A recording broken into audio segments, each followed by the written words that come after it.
Okay, guys, I think we're live. So, welcome to another show. Today, I have a very special guest. But before we introduce my guest, I just want to say welcome to everybody, and hopefully, we're going to share some knowledge with you guys today. This gentleman is very important to the factory and to me because at the end of the day, what he does for us is shake out all of the tobaccos that we use for Gentle Cigar. And so that's the opportunity that I want you to interact and Hey, Rick. Yes. Sorry, man. I can't hear you.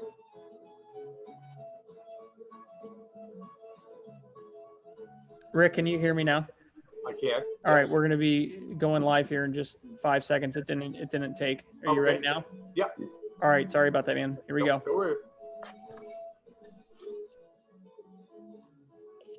Okay, I think we're live. We're on. Thank you so much for joining us for another episode of CAO Thursday nights live from the garage. So I have a very special guest tonight, and he's going to be able to answer a lot of questions about tobacco, because typically we're talking about the cigars already made, about blending and all that. But this gentleman, without him doing his job, we have nothing to offer you.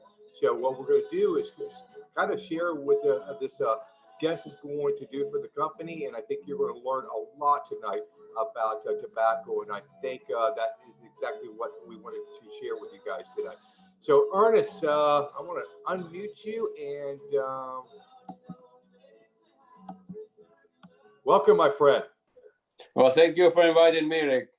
You know what? I had one other guy on last week. It was Jug. You know, you can't hold a candle to Jug because he was great, but we'll see if you're going to equal his greatness today. I'll do my best. So, Ernie, so let's just start this way. What do you do for the company? You know, just a little bit about yourself. Well, actually, I joined the company in 1998, and I worked for several years in growing tobacco, running farms in Connecticut with 3 seeds, shade and Havana and broadleaf. And later on, I moved in operations in the Connecticut Valley. And about 7-8 years ago, I started traveling the world and purchasing tobacco and cooperating with farmers and how to improve the tobacco for dark air cured tobacco for cigars, and in introducing new seeds and introducing new varieties and searching for tobacco which were never used in cigar industry, and here I am. So most of the time I travel every other week, but for past 6 weeks I was locked in inside the house. So you're not doing anything today. So you just lay around your house, or are you still busy? Actually, I purchased about 14 containers of tobacco today. Okay. Online. Thank you so much. But, you know, do you do this job for everybody in Gentle Cigar, or you just focus on one of the companies under SCG?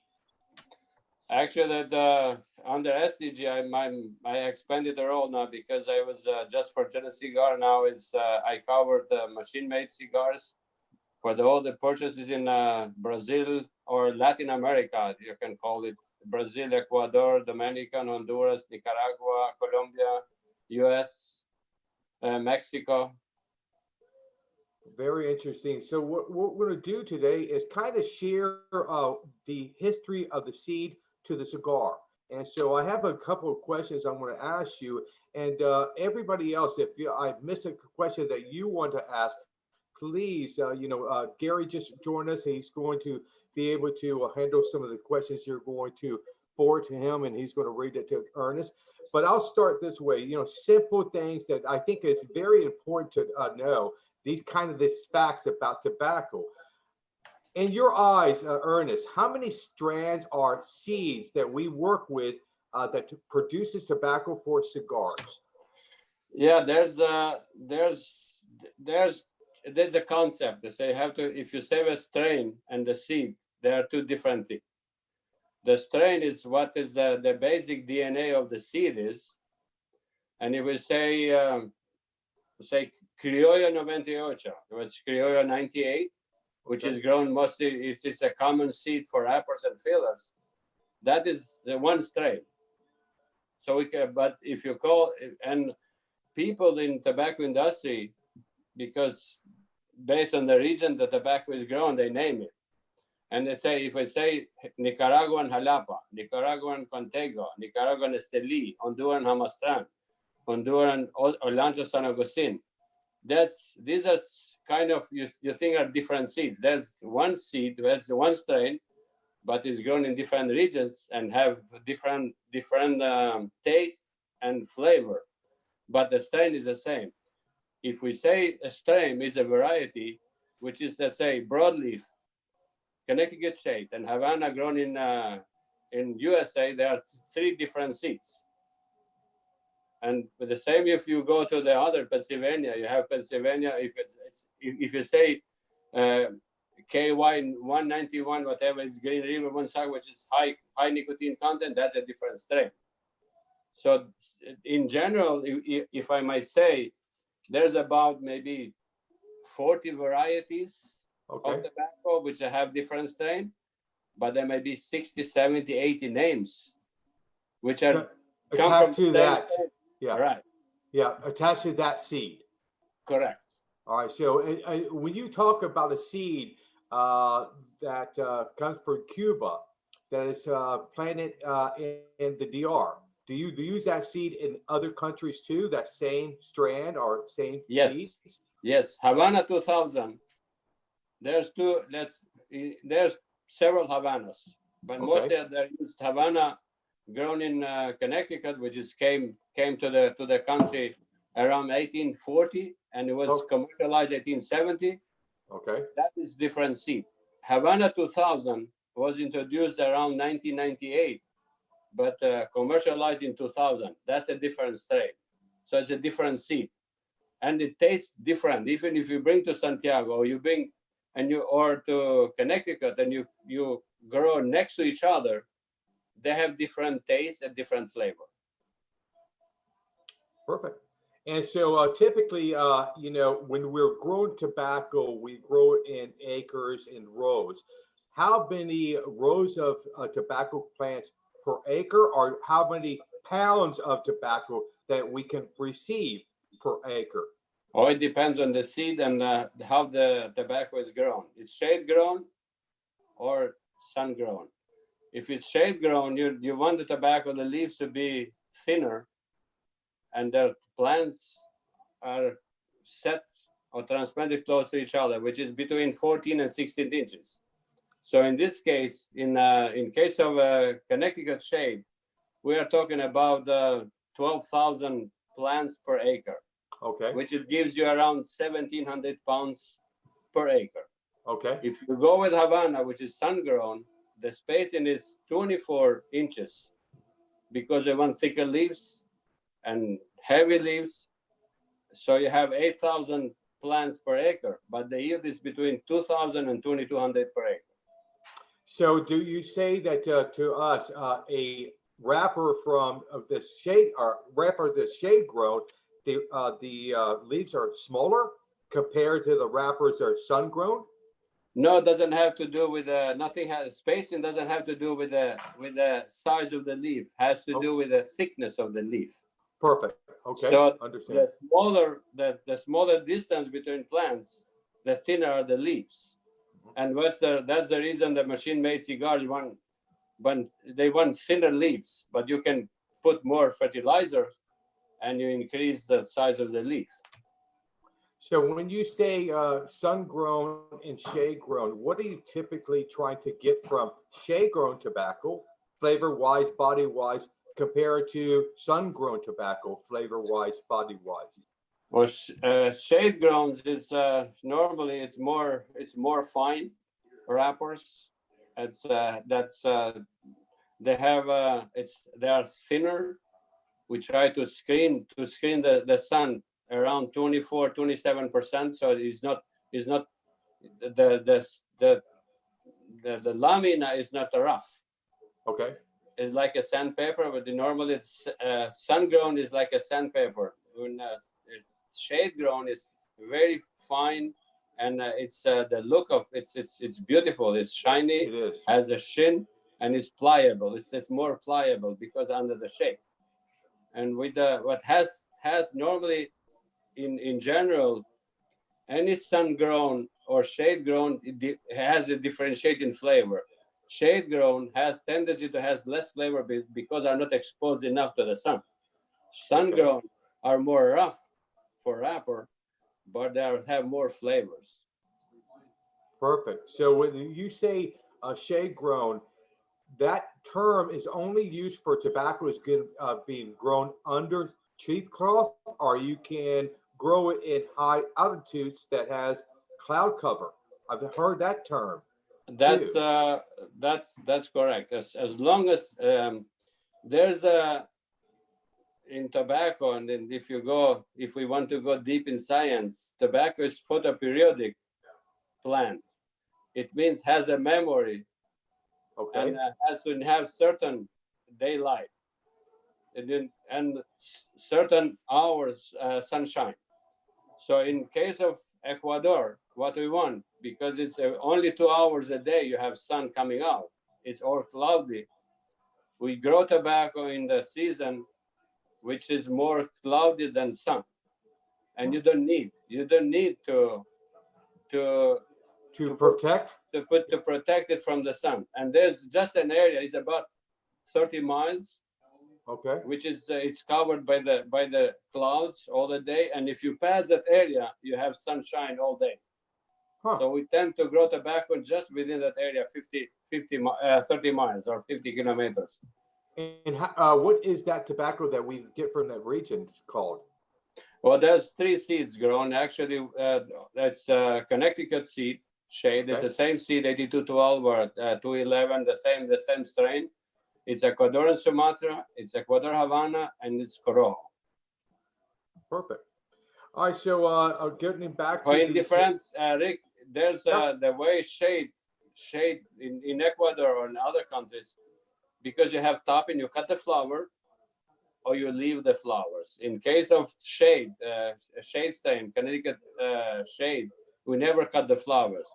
In the other seeds in Ecuador, in other countries, we cut the flowers because we want the tobacco to get thicker, to get heavier, and to get more nicotine content on the leaf. Does that stop the growth of the plant when you, kind of cut that flower away? It just doesn't grow anymore? No, actually, when we cut the flowers, it's about, we wait about 21 days, and tobacco grows a lot. I mean, the leaf expands because instead of all the nutrition is going to the flowers, it's now going to the leaves. Is that where we get tobacco seeds from that flower? And normally we do plant selections to get the plant selection is in case of when we cut the flowers. For the plants, we cut the flowers. Before we cut the flowers, we go around the fields and check the plants.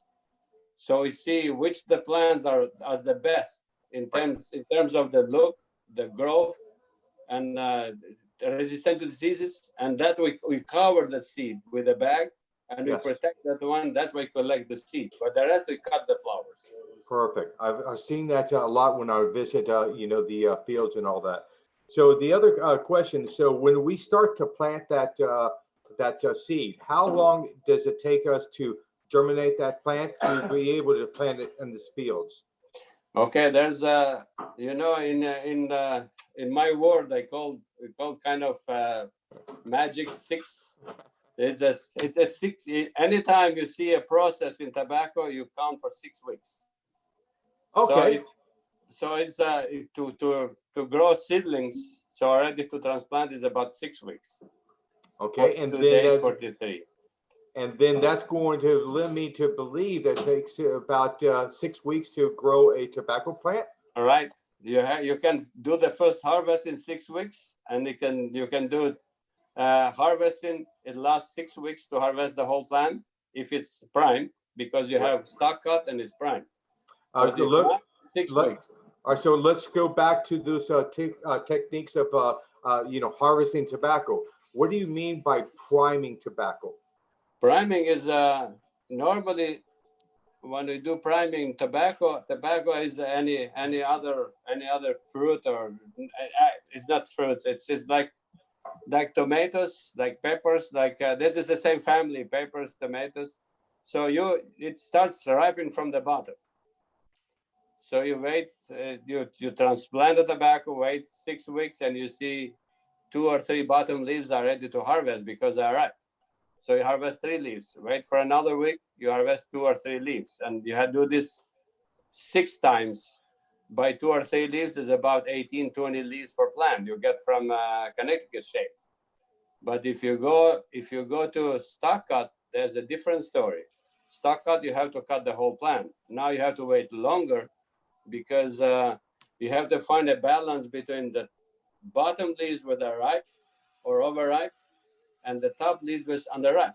So you have to find a balance. What you want? You want somewhere in between, so you have kind of less overripe and not fully ripe. And you cut the stalk and you hang it. But when I hang, you hang it. Do you hang it right side up or upside down? And why do you do that? Because normally there's the reason is there's twofold reasons. Because the first reason is there's a flower. There's no flowers, but the leaves go down to protect the tobacco from breakage. And the second reason is there's a process which we call, anytime you cut the tobacco, there's a process which leaves are still alive for first 3 or 4 days, and they are taking nutrition from the stalk. So the stalk goes, and there's some other elements that go backwards, which make safer tobacco to smoke with the stalk cut, because that's what I like to smoke. So that's the reason we do that way. And after the harvest, does every tobacco go to the barn? If you want to cure it, not every tobacco, because there are some tobaccos is sun-cured. So there's let's say Brazilian Arapiraca, which we might come later, Fuma de Corda. Okay. It's just that specific three top leaves don't go to the barn. The rest, if you have 10 leaves, 7 leaves go to the barn for curing. 3 top leaves don't go to the barn. They have a wall covered, and they just hang it in kind of 30, 40 leaves sewn together, and they hang on the wall, and they call that is sun cured. So my question to you is, when we go to the barn to start that first process of that tobacco, what are we trying to accomplish other than changing the color naturally?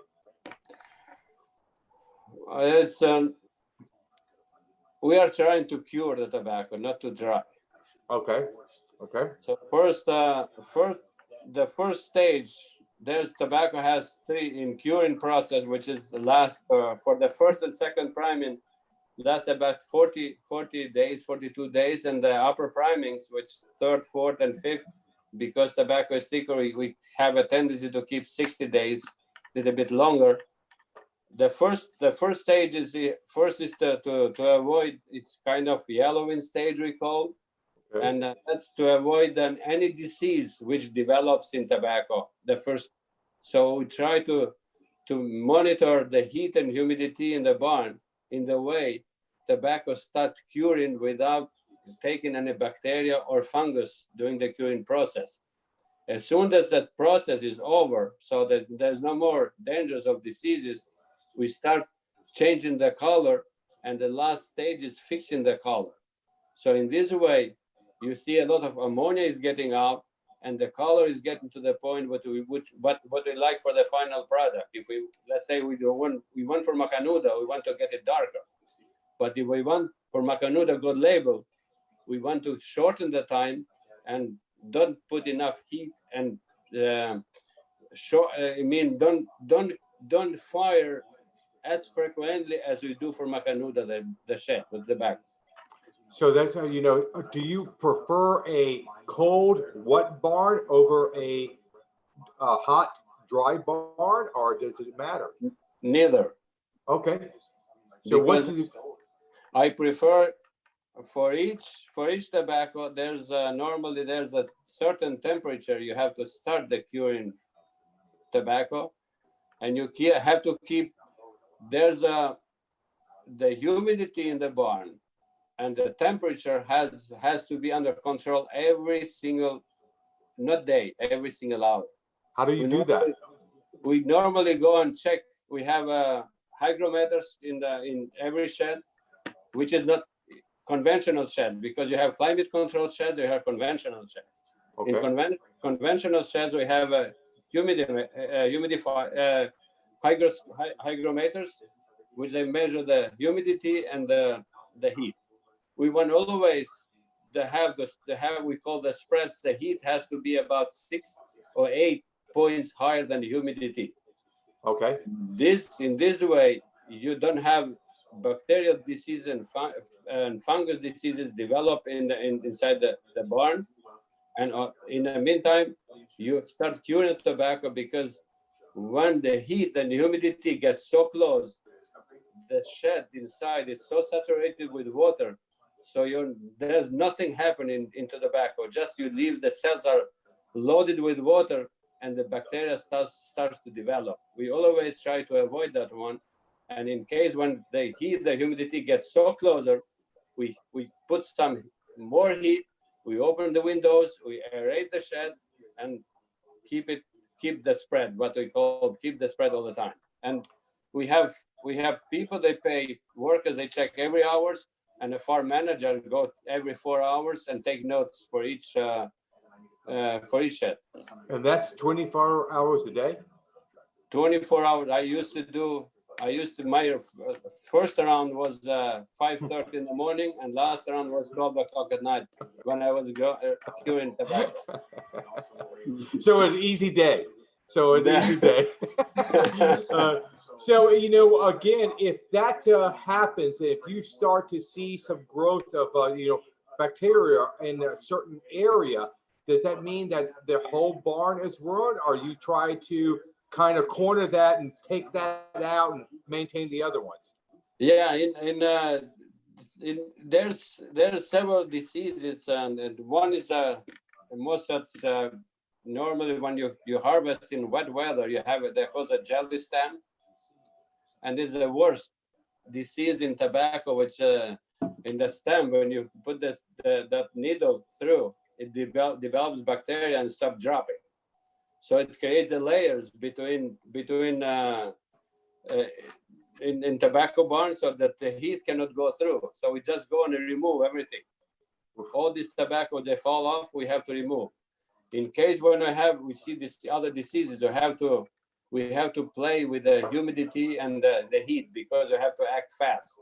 Otherwise, the disease can take over in 3 or 4 days the whole shed, and you are done.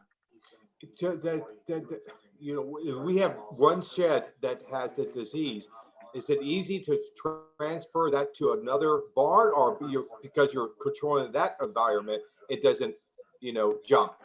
No, if you transfer to another barn, you are transferring the disease to other barn too. So you just you contain and you fix the problem.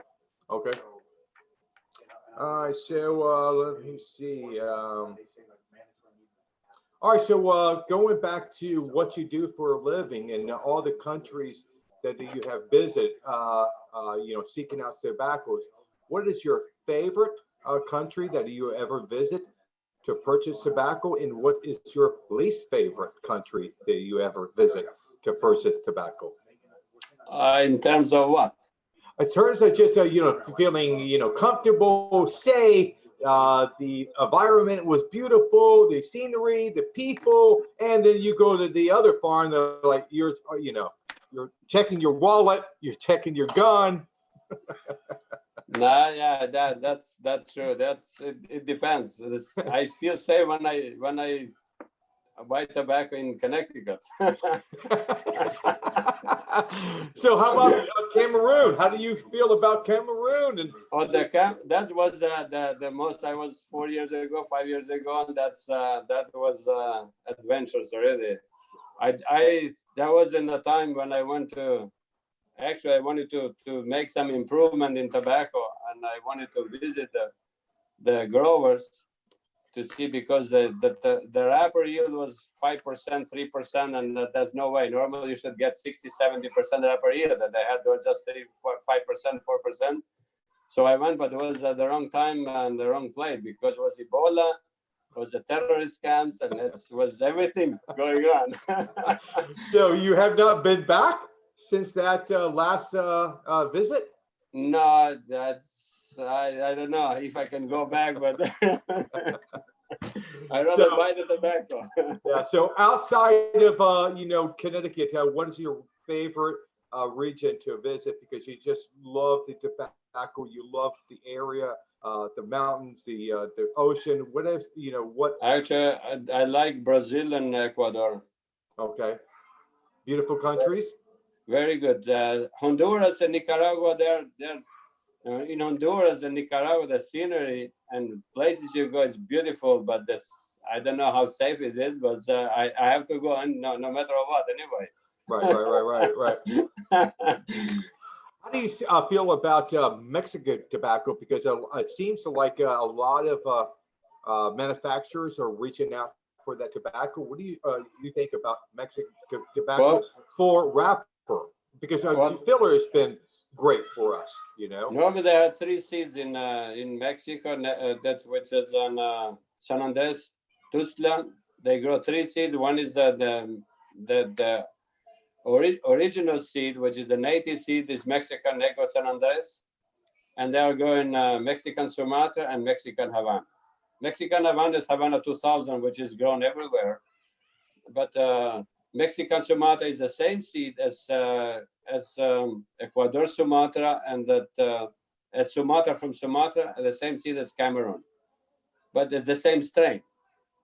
And that seed is performing equal or better in Mexico versus Ecuador, or just it's completely different. Okay, talking about that, I know that we're always concerned about tobacco from certain regions like Cameroon.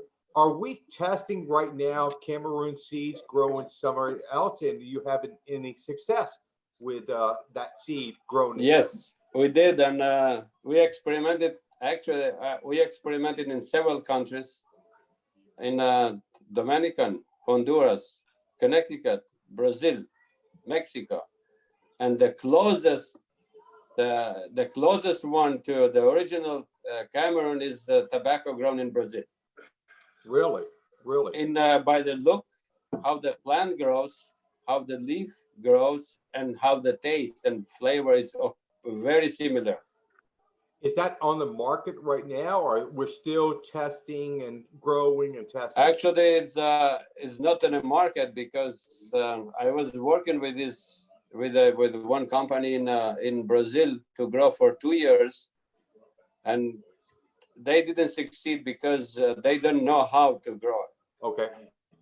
So they wanted me to go for 2 years to teach them how to grow tobacco, but I don't have the time, I don't have the means to do. So I said, okay, I'll stick with Cameroon for now. From Cameroon. So maybe when you could retire, you can move down there and start a part-time job and help us with Cameroon. It's just a curing process. The curing is a bit more complicated because it's a very fine leaf, and has to be. It's like you are treating this leaf is like a baby 3 days old. You have to treat this as very fragile. Okay. So you cannot be harsh in curing, especially in curing this tobacco, because you can destroy it in 10 days. What they did in Brazil, they destroyed it. When I went after 10 days, it was everything was binder. There was nothing left. All right. So my last question to you before I will turn it off to Gary is typically when you're growing a wrapper versus a filler, when can we use a wrapper and when can we use the filler as far as fermentation, aging, the process, and ready to use in the cigar? Well, in general, every tobacco is grown for wrapper. Okay.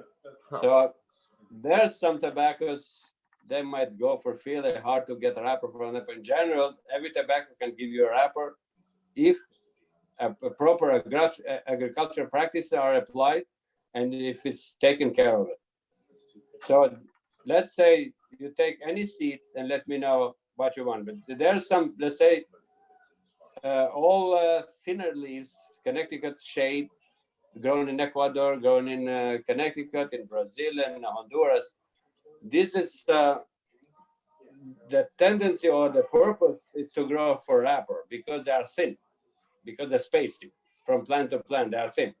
We don't intend to get filler from them.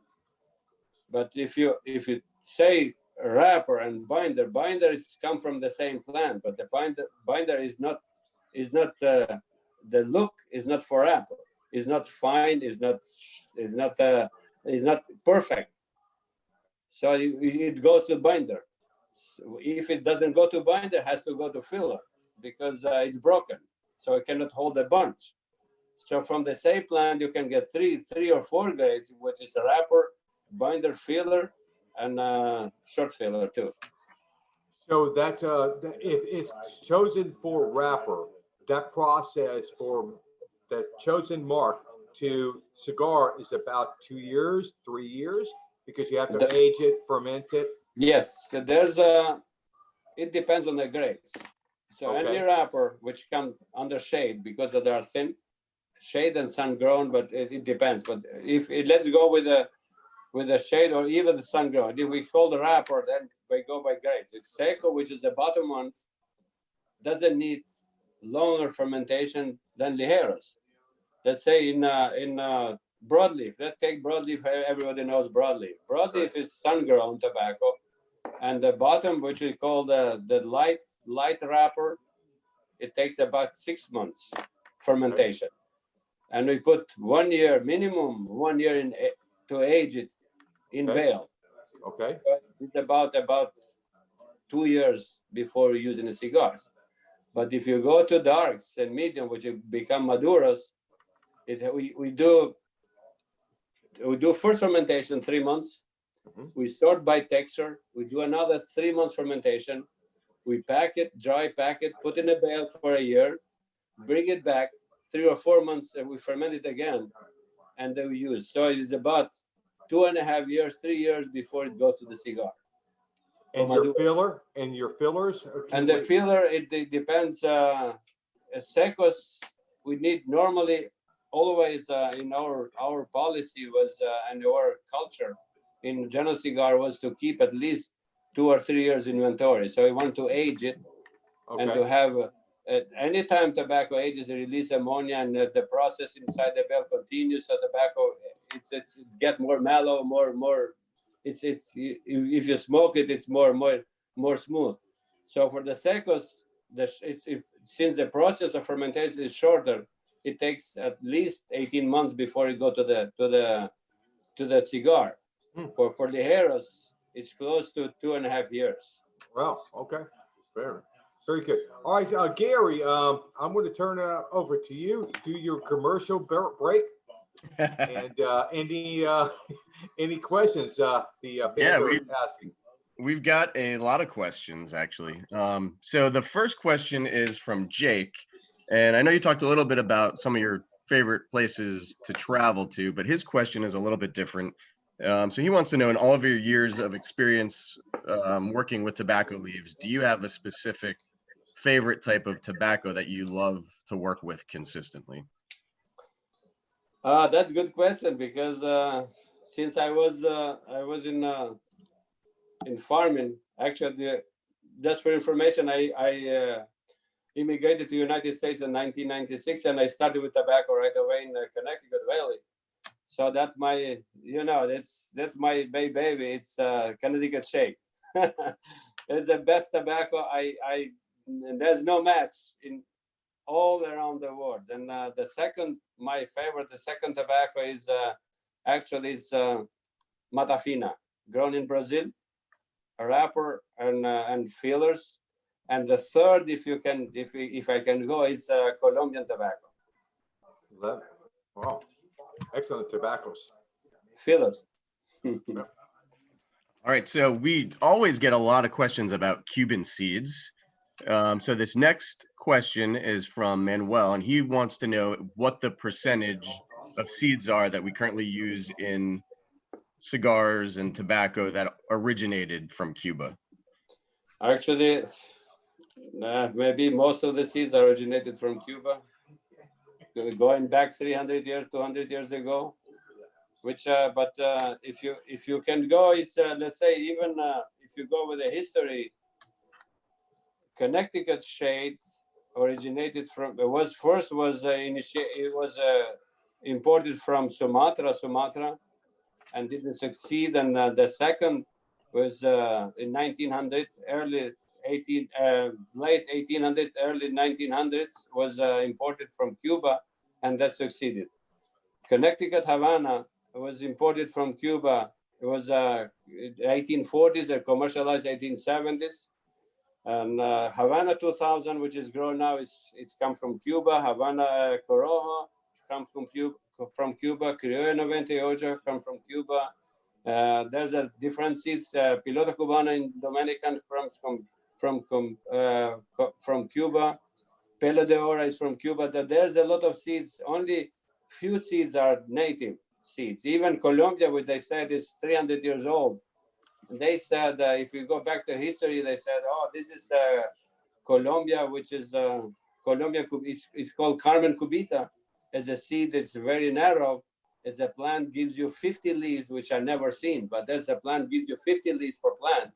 They said it's a native seed, and they go back to 300 years ago, and they said, oh, maybe this came from Cuba. So really, Cuba is the origin of every seed.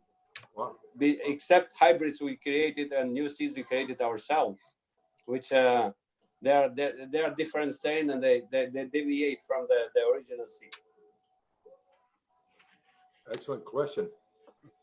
All right, so Bob would like to know, what is the average shelf life of a tobacco seed, and can they be stored indefinitely, and how does that process work? Yes, the tobacco seed normally it's stored in coolers or with a 38 degrees Fahrenheit, and it keeps for 10 years is safe. Up to 20 years, it starts slowing down, and after 20 years, it's going. The germination it's less and less and less. If you want to keep it forever, you have to put in a plastic bag. There's a special plastic bag, airtight, and put in a freezer, and it can last forever. All right, so this next question is about the soil and how the taste of the tobacco is affected by the soil. Can you explain a little bit about that? Okay, and I have some old books in tobacco. They are published in USA around maybe 120, 130 years ago. And I tested, and myself I tested, and after I wanted to see if the theory works, what they are saying. And they're saying, because you say the climate and microclimate imparts the flavor in tobacco. The soil has impact on the thickness of the leaf, because the soil has all the nutrients. And this is, and I wanted to, actually I experimented with tobaccos, and I wanted to see if that's true or not. And believe or not, that's true, because we grew tobacco as a Scandinavian tobacco group. 2 years ago, we did an experiment, and we grew tobacco 8212, which is used for Macanudo. We grew in Holland in seed beds, in sterile conditions, greenhouses in Holland. And they said, okay, this is, we can replicate the soil. We can put all the nutrients we want in this tobacco. and let's see if the flavor now is the same as tobacco grown in Connecticut. And it grew the same. It grew the same shape, the same color after we cured. And when we smoked it, was not the same. Even tobacco grew, gave us the same yield, but was different because it was nothing. You cannot replicate the microclimate because that changes every second. It was just the air, the ozone, the whatever is on the air. So it's completely uncontrollable. Very good. All right. So we're also getting a lot of questions about the Amazon line. So the first question, it's actually two parts from John. So he wants to know, do any other growing areas farm tobaccos similar in fashion to the Amazon trilogy? And No. also, have you come across any other farming techniques that are unique to certain areas? The Amazon tobacco is actually that's wild tobacco, is native. In that's the variety is called Braganca, and this is a tobacco. I found that one by accident by looking and talking to people, but that's a variety which is widely grown. It's there's no land preparations. There's nothing, no spray, no hoeing, no agriculture practices applied to the tobacco. It just grows about. They open 1 acre, an acre and a half, deforest it, and use a stick and put some seedling, which are maybe in an acre. Instead, you have 8,000. They have maybe just 1,000 plants. So it's whatever survives, and it's still the process is completely different because it's sun cured, and when it's not fully cured, it's I might call semi-cured, and it's put in a kind of it's a carrots. They do a process with which is done. It's called anaerobic fermentation, which is there's in fermentation in lack of oxygen. And it makes it like a paste, but it keeps the moisture inside, and anytime you open it, and you have to actually it's no longer after 6 months of fermentation, it's no longer a leaf, it's like a paste.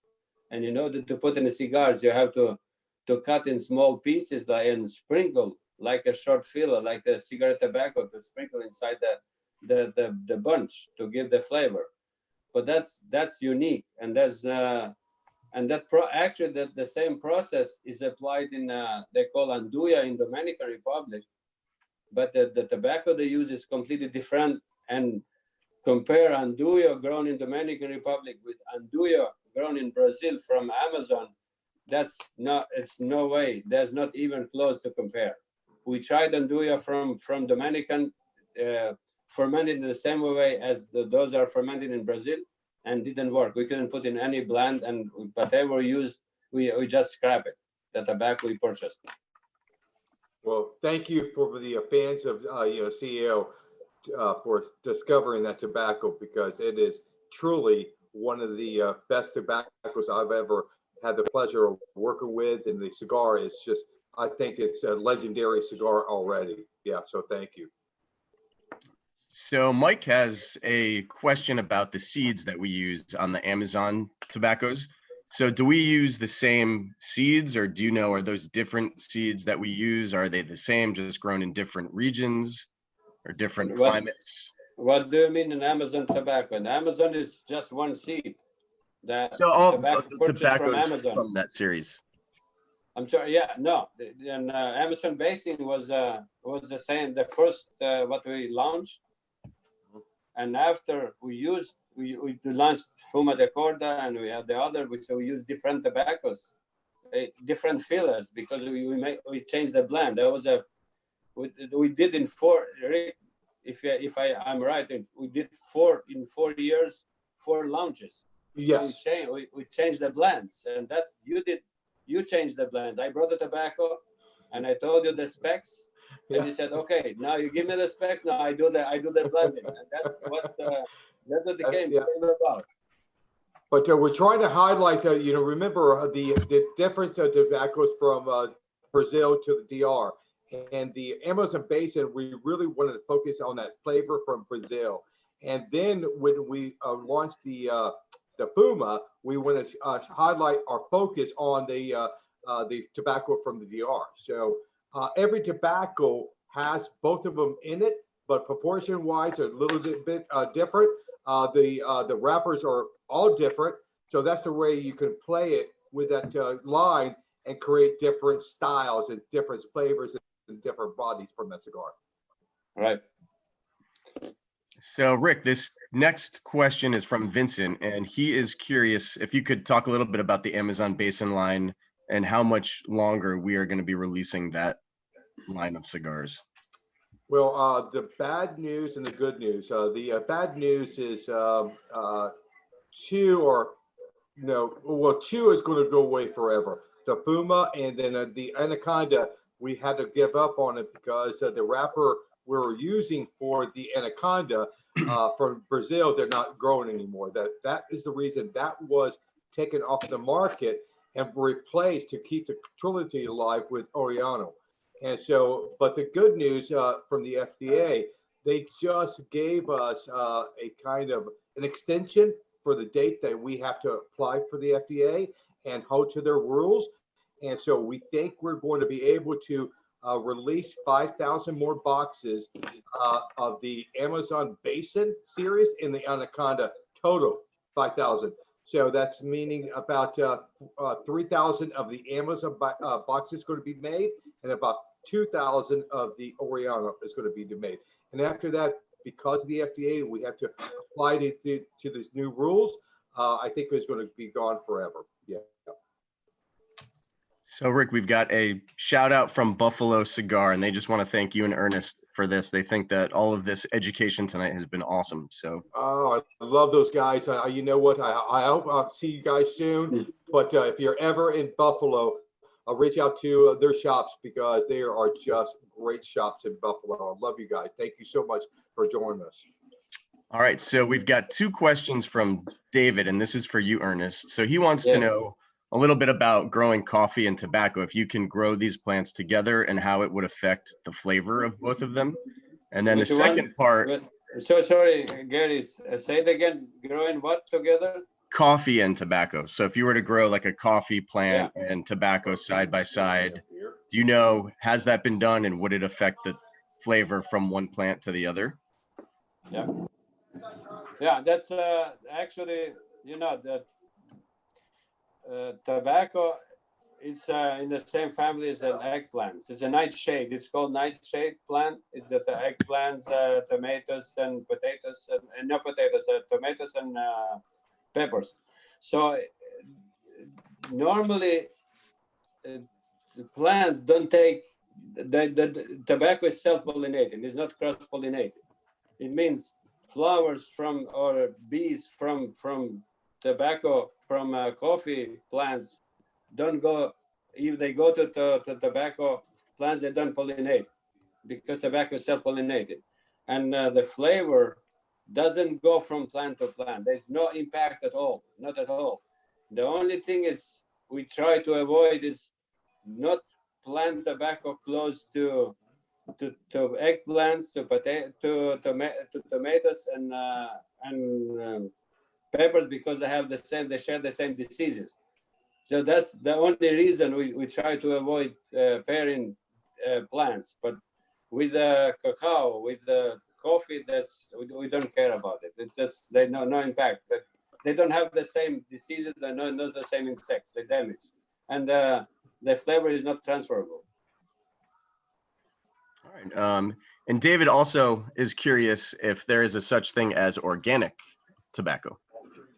Yeah, in theory, there's organic tobacco. That actually was the one.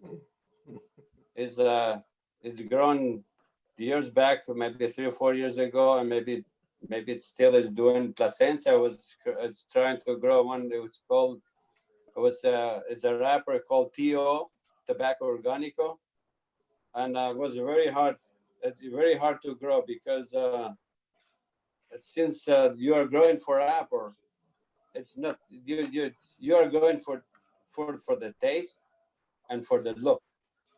So they have to, you can enhance the taste, but if you don't keep the look of tobacco nice, then they cannot become wrapper. Has to be no blemishes, has to be fine, has to be clean, has to be no break. So it's at this point, as far as I know, there's no organic tobacco. Even if it's one, let's say one small percentage grown for Plasencia, that is just a wrapper, and it goes with all tobacco, which is not organic. But growing organic tobacco is going to be very, very difficult at this point, unless we're doing greenhouses, which as I said, we tried in Holland. That might be 100% organic because you don't need to spray for insects, you don't need to spray for fungus. It's on a fungicide. There's no insecticides, no pesticides. There's nothing, but there's no flavor in the tobacco because it's grown in closed environment. Right. All right, so this next question is back to the topic of seeds again. So I know we have a library of all of our different tobaccos. Do we have like a stockpile or a library of seeds in case there's any sort of disaster or just any need for certain seeds? Yeah, we have maybe way back 2 years ago was an article in Cigar Aficionado about our seed bank.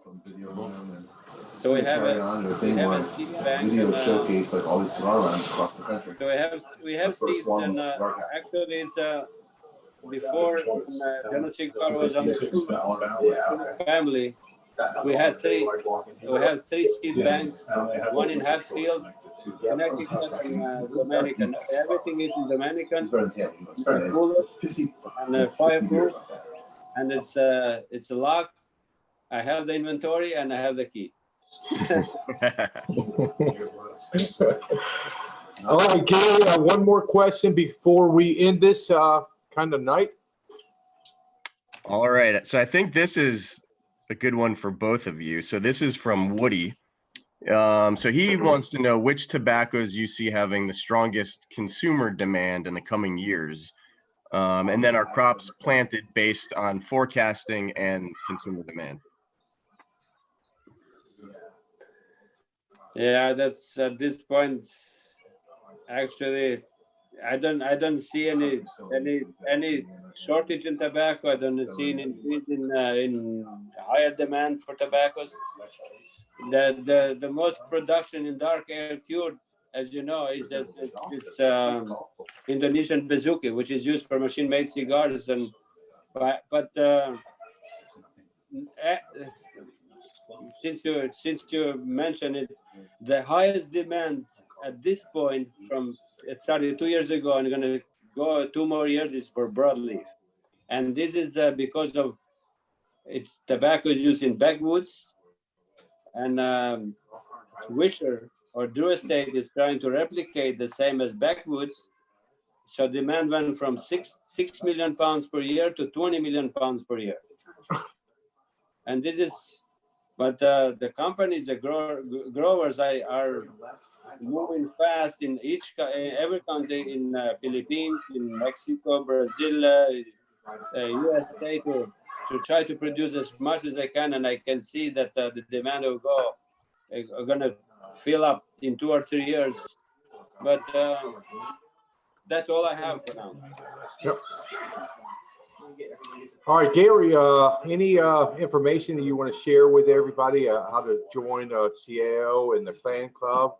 Yeah, so today is actually the last day. So if you go on to cigarworld.com and become a member on our site, join Rick's CAO fan page. He's got a CAO group. Today's the last day that you can enter to win one of his CAO Lotus lighters.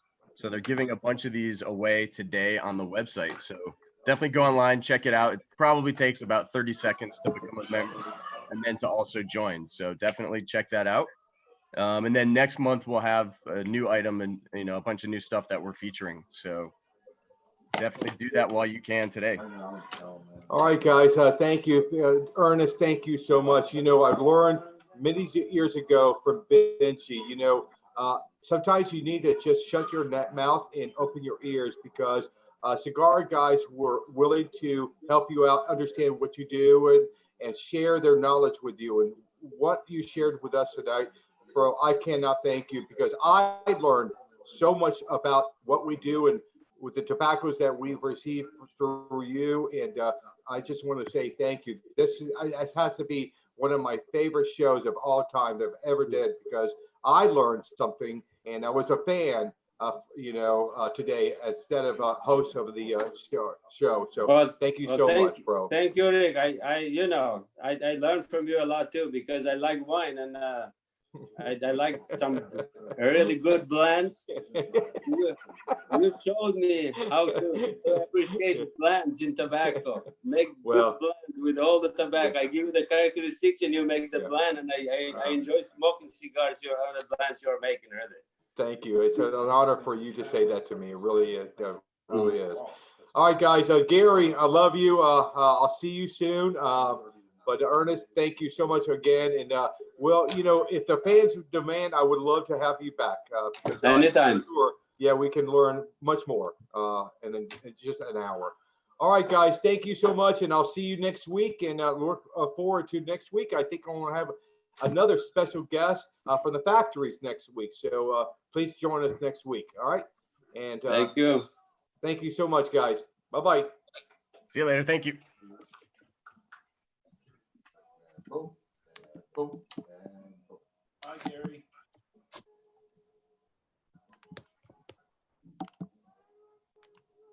So, Pat.